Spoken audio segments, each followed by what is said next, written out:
Today we talk about Trump's first veto, college scams, media matters, and more on AOC.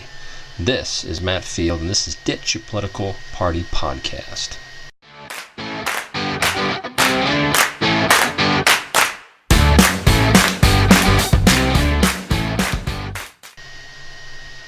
So there's a few things to get to today. The media has definitely put a lot of fluff in the week, and if you've watched consistently at the 24-hour news cycle, you probably got super bored about the minute details that you didn't care about.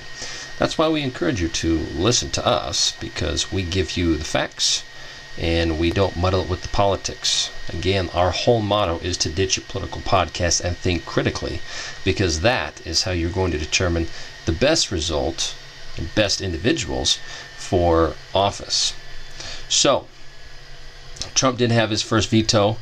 But actually, before I get into that, I want to mention we don't like to publicize essentially too much on tragedies,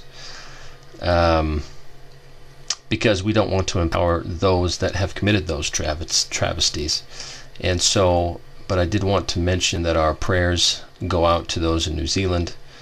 There was a shooting at two different mosques in Christchurch, New Zealand, and there were multiple fatalities. So I'm sure you can learn more on that, but again, we don't like to push that too hard, because we don't want to empower those that are looking for that empowerment through the media, but our prayers do go out to them. So Trump did do his first veto, and it was yesterday, and it was all about the national security emergency position that he was holding in regards to the border security. As we've already mentioned, the border, he's wanted to have his wall, he's wanted to have different parameters associated with that wall, and different people and funding going to different areas. He didn't get that funding through Congress, and so he decided to declare it as an emergency. And this he should have expected this. This is what anyone would expect in this sort of situation. There are some elements that would maybe consider it as an emergency, but again, it kind of comes down to, if you're going to do it this way, then others are going to do it this way, and again, it's just not good politics. That's not the way it's supposed to be done. If you declare something as an emergency whenever you see fit, then you're essentially functioning as a dictator, and that's not the way the Constitution was written, nor is it the way that the people should put up with this. So I don't think it makes any difference that Trump did his veto. He's not going to get the funding the way he wants it anyway. He hasn't approached this in a very good way. He's, again, he considers himself this big negotiator, but at the end of the day, he hasn't done all that much negotiating that's been beneficial. People can call his bluff pretty easily, and honestly, he says everything that's on his mind. So it's not a mystery as to what President Trump is going to do for the most part. He tries to be elusive. He says he's elusive, but at the end of the day, again, we see all too often what he is thinking through his tweets, through his speeches, and other things like that. And so it's no mystery to us as to the way he's going to swing, and that's how the Democrats and other Republicans are able to call his bluff and know how to manipulate him in certain ways. Now, again, as mentioned, Trump has done some good things, but he's also done a lot of bad things, and I'm just trying to be clear as possible that, give credit where credit is due, but this is not one of those times. And I don't think that I think Trump is kind of he's degraded over the last little while because of the different decisions he's made. He still does make some good ones, but they're becoming less frequent, honestly. So, is this an emergency? Is the whole thing, there could be arguments made that way, but it's just not going to hold up. It will go to the courts, and we'll see how that turns out there. As far as border security goes, I hope that it goes in the favor of the president, just because there are some serious problems there that are being neglected by the left, who are more interested in they have their hidden agenda on trying to get as many votes as they can, and this is one of the ways they try to do it, and it's just a terrible way to do it. So again, that's the other reason why we say ditch your political party. If you're listening to that shoulder devil, and it's telling you everything that you should think and do, and you're on the side of Democrats or the left or whatever, just because you are a Democrat or you're on the left, then you're not thinking logically nor critically, and you're going to find yourself in you will be a problem, and you are part of that problem. And that goes for Democrats or Republicans. Okay? We are unaffiliated. We are logical thinkers. All right? Sorry, I was super thirsty for some reason.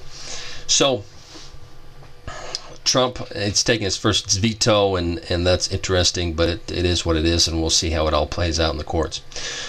Now we're going to move on to something about college. But before we do, are you a business owner? Do you have inventory of your product component, or do you have extra inventory of your product or ingredient that you no longer need?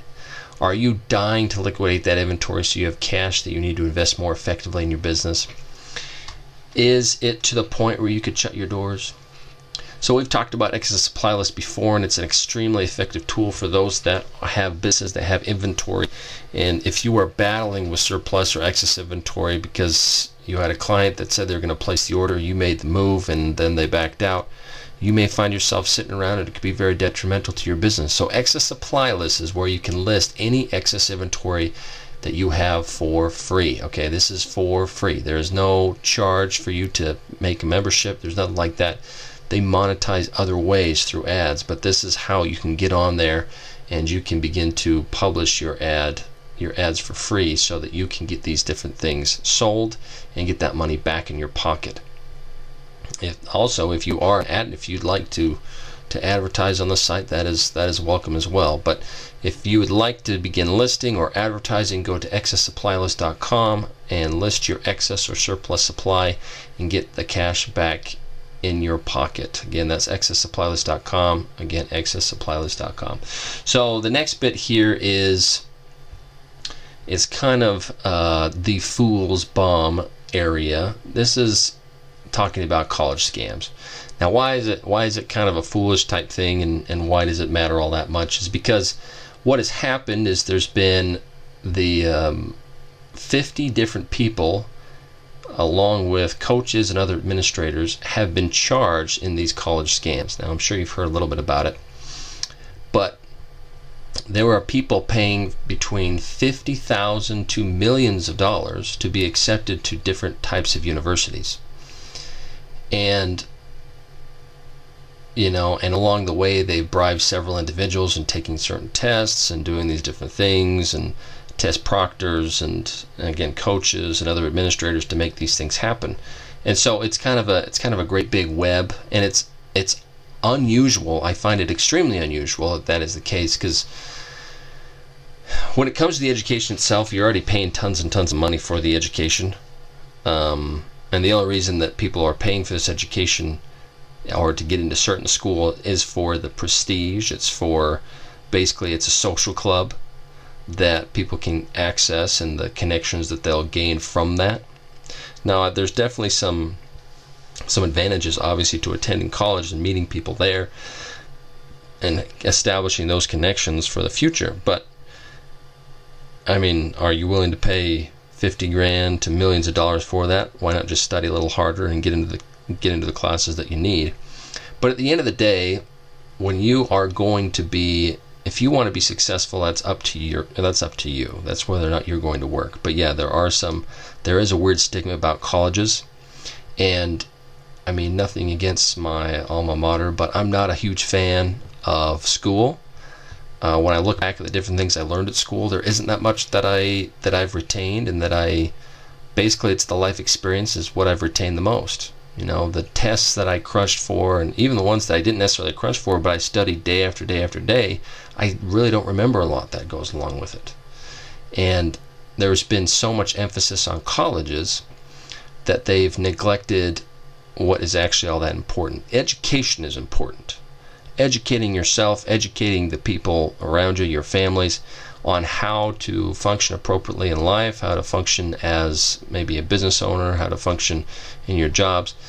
And but the rest of society has really kind of lost the idea that education doesn't necessarily mean that you have to have a degree or you have to attend a particular university. There's nothing wrong with going out and becoming a plumber. There's nothing wrong with doing those sorts of things that are very practical training, helps you do what you have to do to be successful in your trade. And it's the same sort of thing with a lot of very tactical type positions. But I mean, if you're going to be if you want to be a CEO, you don't have to actually have a degree to be a CEO. I mean, look at all the different CEOs that don't have degrees.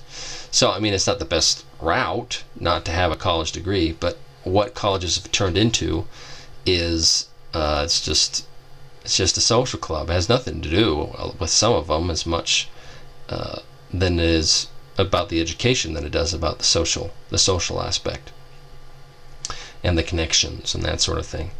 Because I mean, I went to BYU, right? That's well known just because it's owned by the Church of Jesus Christ of Latter-day Saints, of which I am a member. And I attended there, and that's kind of the bee's knees when it comes to Utah. All right, and the same could be said for the U in Utah, places like that. But there's not a ton of, I mean, that cachet doesn't go that far. If you attended Harvard, now that's a pretty intense college or university, and it's the same thing with Yale and other places like that. And you're not really paying for the education itself; you're paying for the prestige that comes with it. And granted, you have to be really intelligent to go on there anyway. But I don't believe that there are people that went to Yale and Harvard and places like that are above others in intellect or capability that didn't attend there.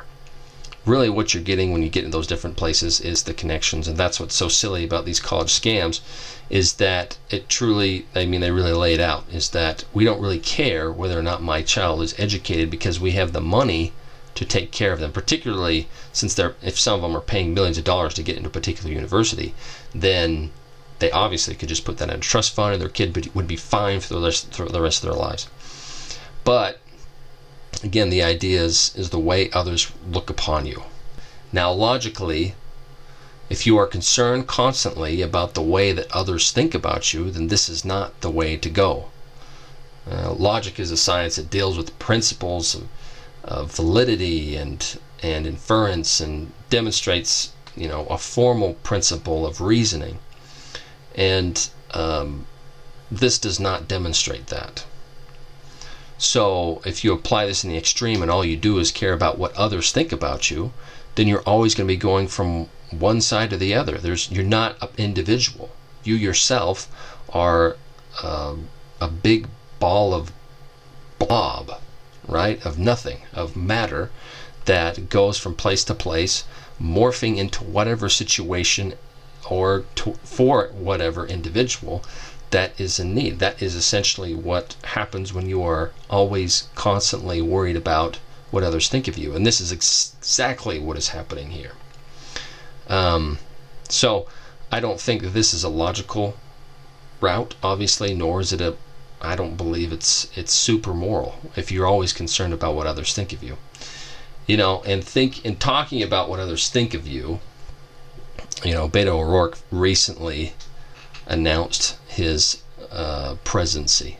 And we're going to get a little bit more into that in just a sec. But, just to wrap up on this college side of things, again, this kind of comes back to the whole idea of ditching your political party. If you're going to think critically in politics, you need to think critically throughout your life. And you shouldn't allow others to morph you into something that you are not. Now, there's nothing wrong with changing. There's nothing wrong with bettering yourself. There's nothing wrong with that. But when you are essentially, in this example, trying to get into a college just to be recognized for, the prestige that comes with that college, then you're on the wrong track. So, we're going to get on to some more presidential politics. We'll talk a little bit more about AOC, but let's talk a little bit about your health. If you are suffering from autoimmune flares or disease, then you may want to look into autoimmune health and nutrition. So has the medication stopped working? Have you tried dieting to remove this inflammation from your diet? Autoimmune health and nutrition works along the lines of holistic healing. Now, they don't claim anything. It's not going to remove, it's not going to take care of your autoimmune diseases, different things. But this diet, the SCD and the AIP diets, they allow you to remove that sort of naturally. And there's a ton of science behind it. You can look it up all over the internet. Just type in AIP diet and start reading, or SCD diet. But their line of products is 100% paleo, keto, SCD, and AIP diet compliant, and they're number one on the market. They're the cleanest option available, and they taste great. So you can go to primalhn.com, which is their old URL, or autoimmunehn.com, and use promo code DYPP at checkout and get 20% off your entire order. If you're tired of the conventional way of healing, let Autoimmune Health and Nutrition help you along the holistic path, and go to primalhn.com or autoimmunehn.com and use DYPP at checkout. Again, that is primalhn.com, DYPP at checkout to get 20% off, and I'll let them know that we sent you. So I wanted to go over all the presidential politics. Now, you hear about particular individuals, but you don't hear about everybody. And so far, the people that are running for president in 2020 is, of course, Cory Booker. We've talked a little bit about him. There's a couple other individuals, not just a couple, there are several others. There's actually 17 currently running for president in the Democratic field. And the next guy is Buttigieg and Castro and Denali, and then Gabbard. Gillibrand, we're well aware of who she is. We got Harris, also aware of who Kamala Harris is. And you've got Hickenlooper, Inslee, and Klobuchar. They have some difficult names. Beto O'Rourke, who recently announced a couple days ago. Of course, Bernie Sanders, who's the front runner right now. And you've got Warren, Elizabeth Warren, you've got Williamson, and then you've got Yang. Now, there's some of these people you've never heard of, and frankly, the reason that you haven't heard of them is primarily because they are they're not in the mainstream they're not in the mainstream politically, the mainstream media politically. Now, Cory Booker he's 49. He was former mayor of Newark, and he's been running. I'm basically going to tell you the facts. And he hasn't had a ton of success. He didn't have a lot of success in Newark. He's done a lot of good fundraising, but at the end of the day, he hasn't done anything all that effective when it comes to his resume. There's nothing all that impressive. There's nothing really there. He's been in public life quite a bit, and he hasn't really done much more than that. So there's Pete Buttigieg. I'm not entirely sure how to say his last name, but he was a mayor in Indiana. If you live in Indiana, he's in South Bend. And so he launched his campaign. So he drew some national notice when he was delivering an essay that counseled Democrats on how to recover from their defeats in 2016 elections.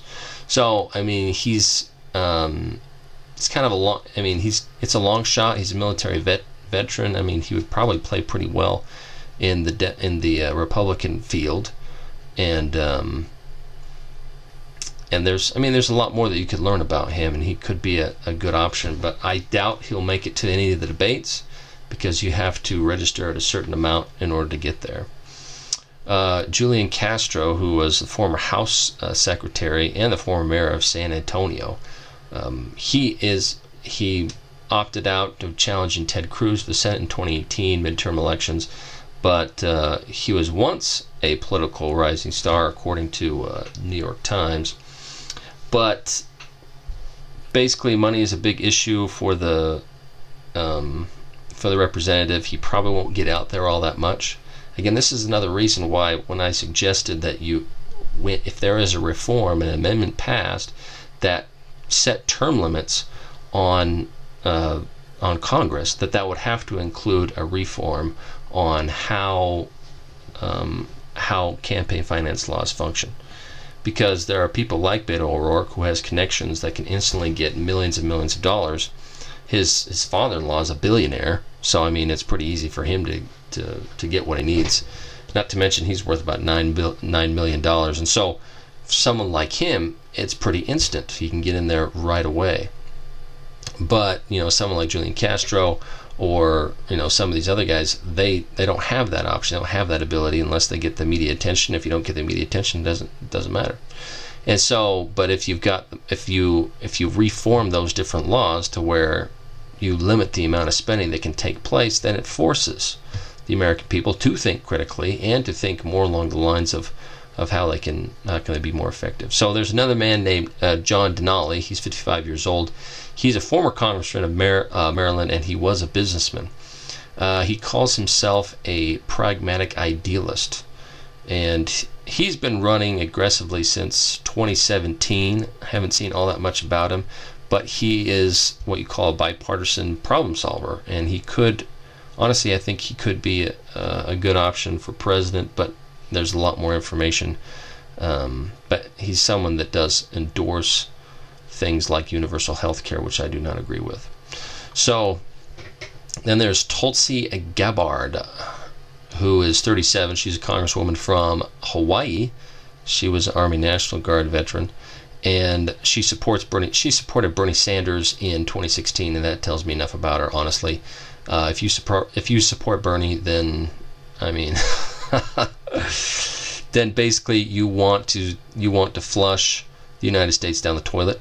And the reason I say that is because for some reason I don't understand why fiscal responsibility is a conservative method. It should not. It should be anybody's method. Everyone on planet Earth has to live in fiscal, has to manage their funds in a fiscal and responsible way. If they don't, then they go bankrupt. They're in debt all the time. They live a very, very terrible life if you cannot maintain some sort of fiscal responsibility. And people like Bernie Sanders, people like Tulsi Gabbard, they don't care about that. And frankly, nobody does in Congress for the most part, except for a handful of people. But there's not enough majority for people to stop letting people like President Trump and the Democrats raise the debt ceiling beyond what it's ever been before. I think President Trump raises like $4.5 trillion. Our current income is 3.5. All right, so he's willing to spend more than we even make in a year. I mean, how do you think that's... Anyway, it's just complete lunacy, and our debt's just going to continue to climb until someone puts on their brain and starts thinking fiscally responsibly. Kristen Gillibrand, 52, senator from New York, former congresswoman. She's been in public life for entire. She hasn't really done anything all that impressive, unfortunately for her. They say that she is according to the New York Times, has transformed herself into a progressive champion in President Trump's Washington, becoming one of the Senate's leading liberal voices. So, I mean, this is just a bunch of political talk and boring blah blah blah. She's mostly interested in moving along the leftist agenda, of which I'm not interested, and nor should anybody that's thinking logically should be interested. Not that her standing for, different political, these different things are bad. There's one of them that's women's equality. That's a great thing to stand for. There's a lot of great things to stand for. But again, you have to think fiscally responsible. Otherwise, you're just spitting in the wind. Nothing is going to happen but come back and hurt you and others that you represent in the future, because it's not sustainable. We talk about sustainability, but nobody is willing to actually be sustainable in government. So I don't really understand the thinking, and no one should really understand the thinking because it's lunacy. Kamala Harris, she's senator from California. She's the former Attorney General of California, former San Francisco District Attorney. I've already talked about her quite a bit. She has been bouncing back and forth. She does not know what she wants. In fact, she's kind of gone from super leftist to a little more centrist, because she is trying to get away from the Bernie side, I guess. But she wasn't very good as a Attorney General. Crime went up, She wasn't very good in the San Francisco area either. So I mean, it's just she doesn't have a great resume. If you look at what she's actually done, it does not really matter what she plans to do. She has to provide some level of success before she believes that she's going to be all that impressive to me, anyways. And she doesn't have enough time to do that for someone who thinks logically. John Hickenlooper, he's age 67. He's former governor of Colorado, former mayor of Denver, and he's a political moderate, which is why you haven't heard an inkling of anything about him. However, he has stressed in his record of consensus building around issues like expanding Medicaid, gay rights, and gun control. So instantly, I'm not a fan. I don't want Medicaid to spread because we can't afford it, for one. Gay rights, you can stand for gay rights. I have no problem with that. But when there are issues like we are going to go bankrupt, then we need to stop focusing so much on the social issues. I know that's a fun one to talk about. Same thing with gun control. These are fun things to talk about. They're big buzzwords and things like that, but nobody wants to look at the balance sheet. Again, I'm a guy that is interested in balancing the budget, making sure that we are sound, because I'm tired. I'm sick and tired. Tax season is coming around right now, and my accountant told me how much I had to pay, and it is driving me crazy because I know that I'm sending money to a place where people essentially burn it. They don't do any good with it. There's zero good that essentially happens there. I mean, there might be a small amount that happens, but they are so out of whack. Again, I just kind of go back to the finance. Once we can get our house in order, then we can start talking about a bunch of other issues. But right now, I'm really not all that interested in things like that. Jay Inslee, who's 68, he governor of Washington State, former congressman. He served as a two-term governor. He's known for his environmental policies. I have nothing wrong there. I have no problem with environmental activists. I don't think there's anything wrong with that. I think it's important that we ensure that the places that we live, we're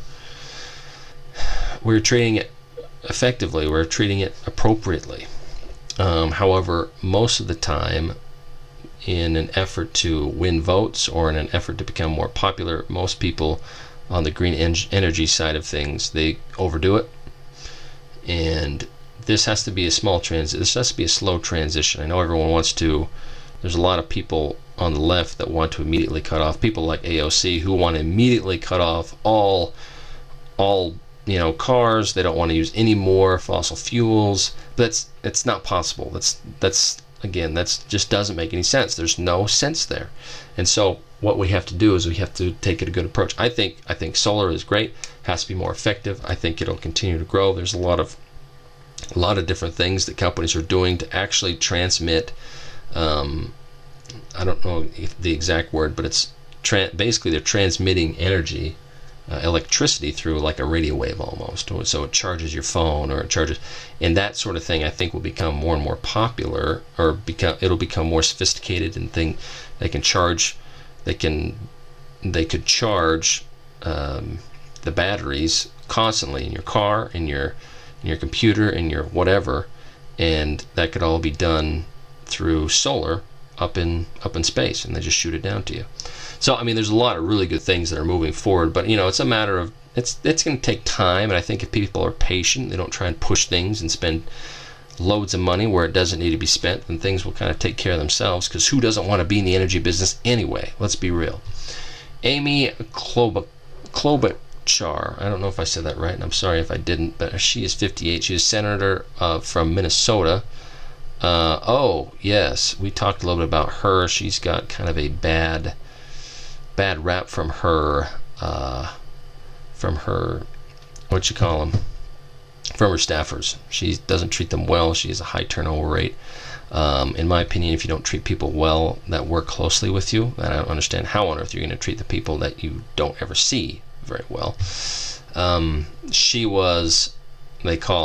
became a hero to many Democrats for her stern, cool questioning of Brett M. Kavanaugh. So, and the Kavanaugh hearings were pretty ridiculous. I think even if you were a Democrat and you were listening to your devil angel from your political party, then you likely you had to have seen how ridiculous it became. So she's not first on my list for sure. Beto O'Rourke, this guy is connected up the wazoo. As mentioned, he married into a family who's worth billions. He himself is worth 9 million or so. And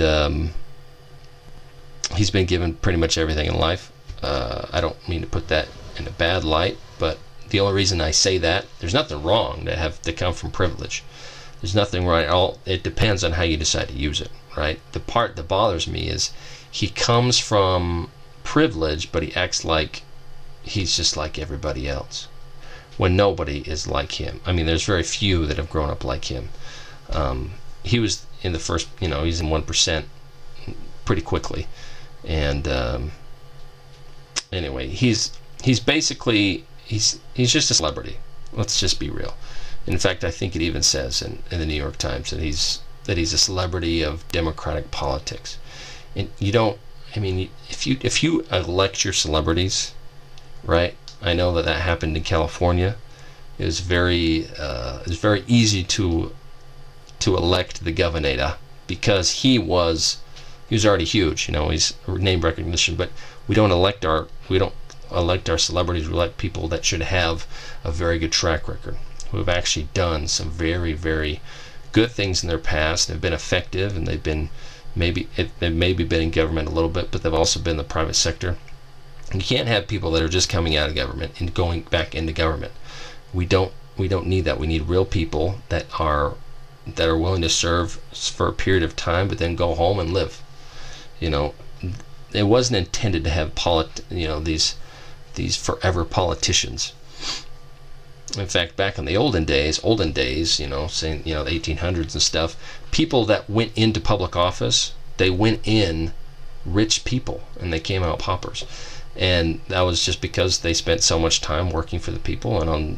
But then now, if you go into politics, you come out a millionaire for the most part. Let's be real.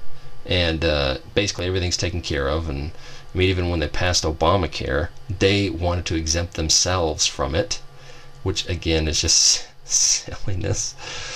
And if you're listening, again, the only reason you would disagree, the only reason that you would say that that's a good idea is if you are listening to that political devil or political angel sitting on your shoulder.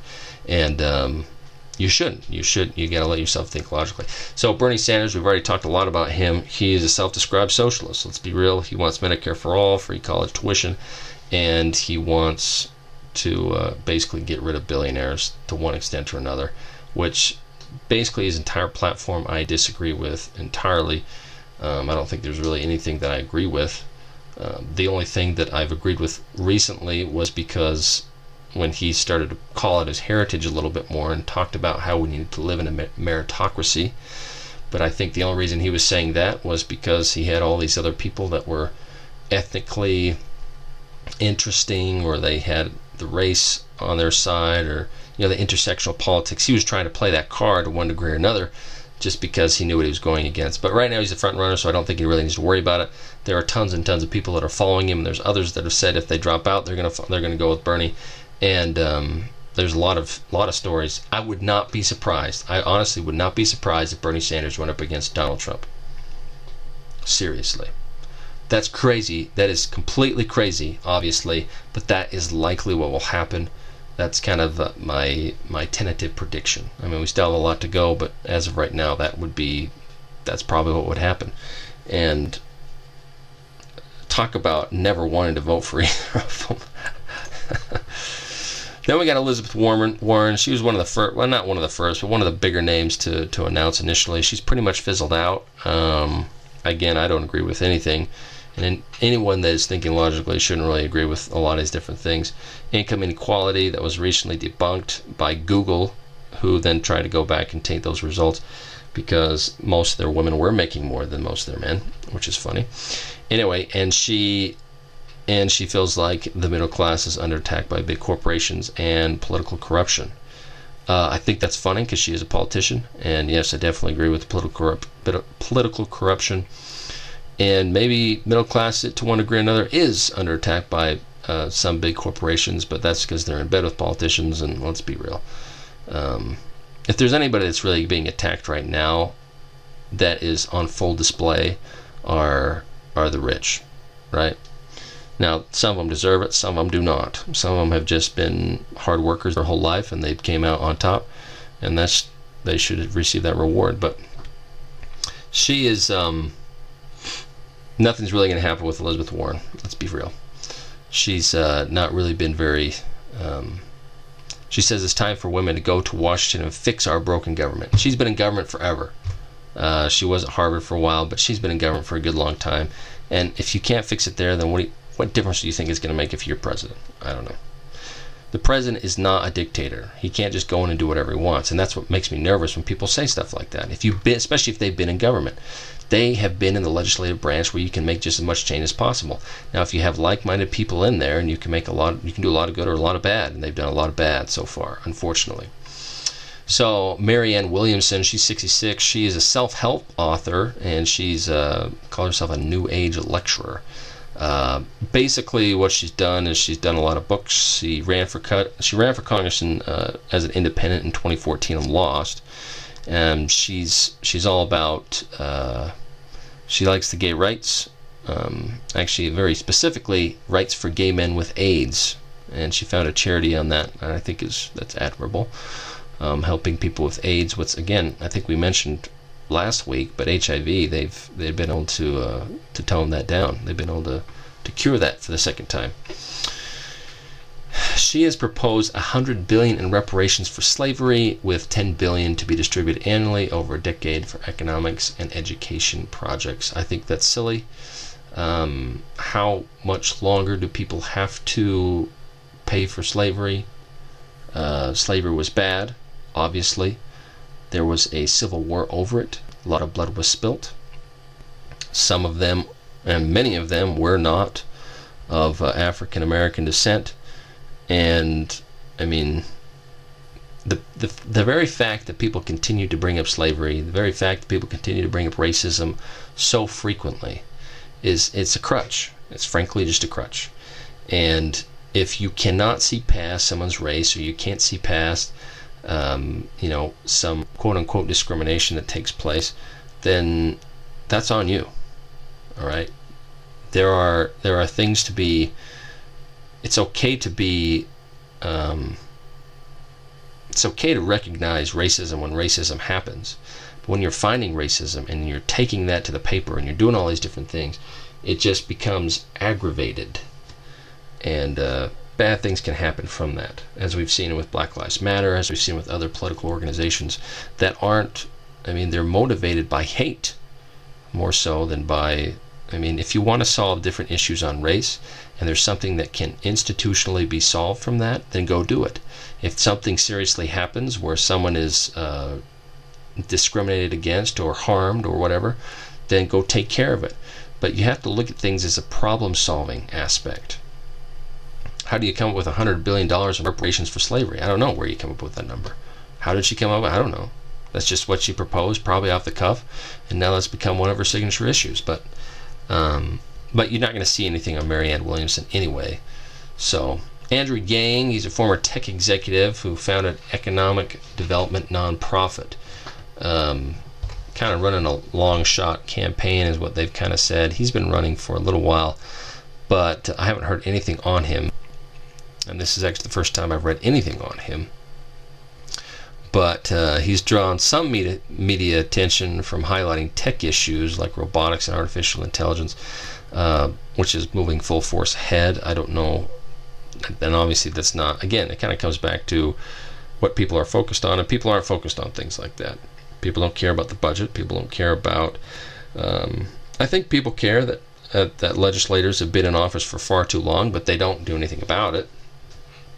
Or they don't know what to do. And that's what leads us to the next little bit that I want to talk about before I jump into some of the Republicans and some of the potentials they're going to run. And that is Convention of States. Now, they're not a sponsor of ours, but I'm a huge believer in this because we want to add an amendment that's passed to the states that limits terms on our legislators. They should not have the power that they have, and it's very irritating that they have this power, that they have abused constantly for such a long time. So I'm convinced that if we can get enough people together, this would be the first step to really taking back our republic, taking back the United States into the hands of the people, instead of these lifelong politicians. And this is the first step. I mean, if you haven't been a logical thinker when it comes to politics, this is where you begin. This is go to conventionofstates.com and you can sign up. They've got 4 million or so people that have already signed up, and Utah, I'm happy to say, recently signed on as well. So they've got 18 states. We need 38 states to pass an amendment, so we've got a little ways to go, but we can keep moving along. So there is one person who is already actively running against President Trump, who is, it's William F. Wild. He's 73, excuse me. He's a former governor of Massachusetts, former federal prosecutor. And, I mean, it says, I hope to see Republican Party assume once again the mantle of being a party of Lincoln. And I like him. He ran for vice president on the Libertarian ticket in 2016. Nothing happened there, obviously. He re-registered as a Republican to move after it. The fact that he was on the Libertarian ticket makes me a little more excited about him too, because Libertarians are all about the market. Now, there's a lot of things I don't agree about when it comes to the Libertarians, but there are a lot of things that are right in line with fiscal responsibility. His signature issues, in fact, are favors fiscal restraint, free trade, and moderate immigration reform, and has endorsed, he's endorsed step to legalize marijuana. That is totally, that's totally libertarian. They always want to legalize all the drugs. I want to legalize everything. And, when it comes to this is where we talk about logical morality, is when it comes to a logical standpoint, legalizing marijuana, legalizing prostitution, legalizing all these different things is a smart thing to do, just in the sense that it can be controlled. It's out in the open. You can tax it. You can use those taxes to put it against, to warn people about the dangers of it. But that only goes so far, and that's, for me, that's when it comes down to the morality side of things. If you applied in the extreme, people have instant access to marijuana. They have all these different things. It's a bad thing. Marijuana is bad. It's a gateway drug, and that's been clear from the get-go. So when it comes to legalizing different things, it's not a good idea when they are inherently bad, because unfortunately people look at legality as morality, and they are totally different. So he's a good option. Unfortunately, I do not think he'll be able to stand out amongst the Trumpian blaze that is always caused when he is on stage. And I think Trump will probably win again. But we'll see. I mean, heaven forbid someone like Bernie Sanders gets in there. But that's probably what people thought about Trump. Again, I didn't want Trump in there either. But, hopefully the populace will begin to see the error of some of their ways and stop doing that. Anyway, I'm going to mention some of those that are likely to run, which is Joe Biden. I've already mentioned him. I think he will run. I think he could be I don't think he'd be necessarily a good option. He's more of a bipartisan type guy, which surprisingly could draw a lot of the blue collar Democrats out to vote, as opposed to these, like a Gillibrand or a Sanders, who are so far on the left that it's hard to even palate. But so you've got him, and then on the Republican side of things, there's actually two other guys that potentially will run. Oh, sorry, I forgot to mention Howard Schultz. He may run. He hasn't announced yet. I like him. I actually like Howard Schultz, and he'd probably have a pretty good run at an independent slot. But that would kill Bernie Sanders if that happened. And it could actually, if someone like Schultz ran, I wouldn't be surprised if there was it came down to the convention itself. So we'll see. And then you got John Kasich is thought about running again as president, or as a Republican. I don't know why he'd do that. I think by now the American people are kind of over the whole idea that you have to have a very nice individual as a president. They should be an upstand individual, but the majority of the people that are running probably don't see that the same way, especially when you have someone like Bill Clinton and Trump have been in office who have had very dubious backgrounds as far as personal life goes. I don't think it'll make a difference. And then there's a couple those that have basically ruled out running. John Kerry. I mean, John Kerry's never been in the race forever. Bill de Blasio, who will likely run for president at some point, but not right now. And then, of course, looks like Bloomberg is out for sure, and Clinton is out for sure. Holder is out for sure, and as Oprah Winfrey's out for sure. I don't think she'll ever run. I think that they'll have a lot of people pushing for her to run, but I don't think she'll ever run. Anyway, so there you go. That's the full update on presidential politics. It was very comprehensive. I hope it was helpful. I've got just a couple other things. Maybe I'll hit. I'm going to hit on AOC just because she's so. Again, this is the whole demonstration. Again, we talk about on this show constantly on how you have to think critically. You ditch your political party. Now, that doesn't necessarily mean that if you're a Republican, you get rid of it. It doesn't mean if you're a Democrat, you get rid of being a Democrat. That doesn't matter. That doesn't matter as much as what you are thinking about when the different party moves one direction or the other. So if you are a Democrat, if you're kind of a traditional Democrat, right? If you're a JFK Democrat, then for the most part, you're thinking logically. If you're still kind of thinking along those lines. If you decide to go way over to the left, then you're not thinking as clearly. And there isn't one person isn't necessarily totally on the left. And it's the same thing with with Republicans. They have a bunch of leftist attributes that aren't Republican, right?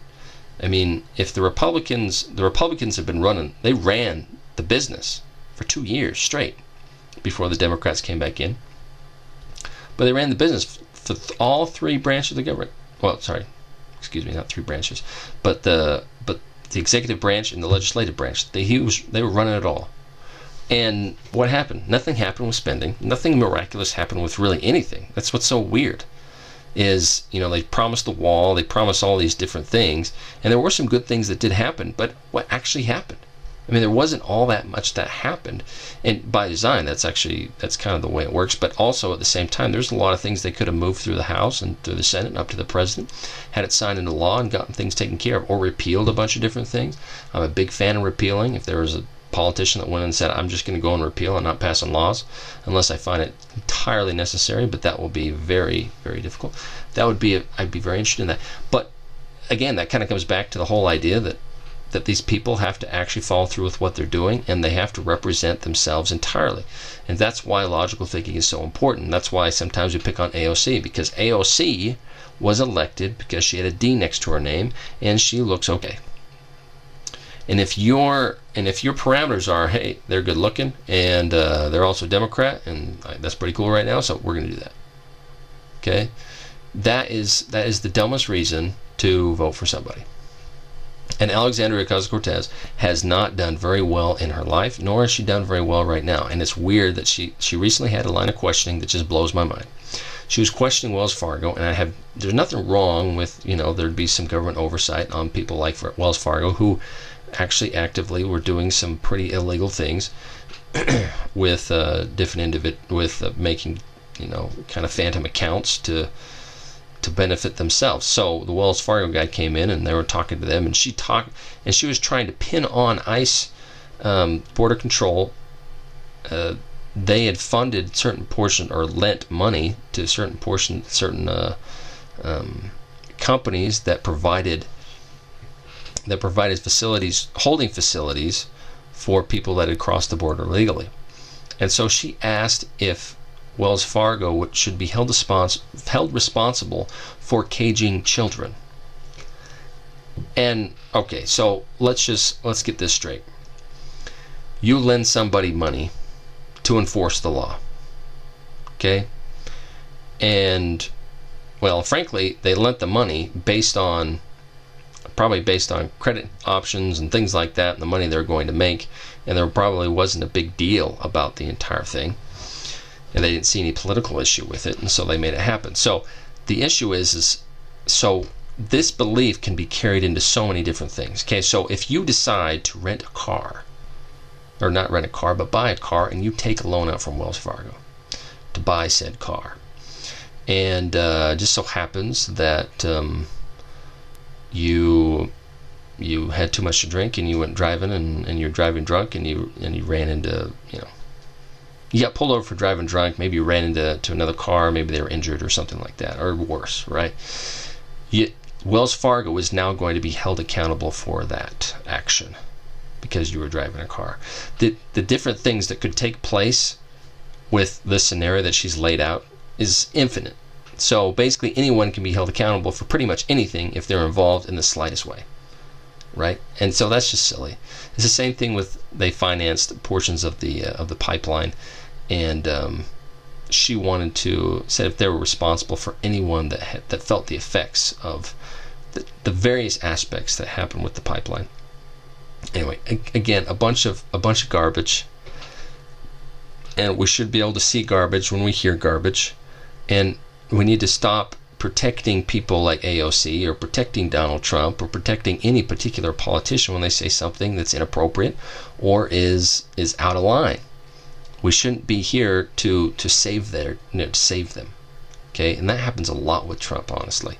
That happens with AOC and happens with Trump. They pretty much can do anything, and there's some of those supporters that'll just back them up 100% no matter what. That's wrong. You should not be doing that. Unless you're backing up God himself, then there's no one you can back up 100% of the time, right? Because they make mistakes. But if those people make that mistake and it was unintentional and they apologize for said mistake, then it's okay to support them in that apology, right? But there's things that these guys do and they never retract. They never try to change. They just keep going and going and going. And that is not a reason to vote for them. It's not a reason to be associated with them or to support them. And so when we go out to vote, when we go out to do these different things, we have to use our brains. First we have to know all about who we are voting for. And we're not just voting for, the name. Okay, that name stands for something more than just, a Trump Tower or, a buzz, constantly heard name on the news. There's something behind that name that means something, and that meaning could be very terrible, and it could be very good. We have to make that determination without the influence of our devil angel, our political devil angel, and make a decision that is entirely merit-based, that is going to be good for you and your family. We are responsible at the end of the day for electing these people, right? If we wouldn't have to impose, the only reason we have to impose these different restrictions on these politicians, term limits, is because we keep voting them in. Why are we voting them in all the time? Are they really that great? Do we even know what they're doing? Or that's just who we vote for? So, that's a terrible, terrible way. And honestly, it's happened to all of us, but it's time to change. We need to change. We need to ditch our political party, start thinking critically, and much, much better things can come. So, like us, subscribe to us. That would help us out greatly as we move forward.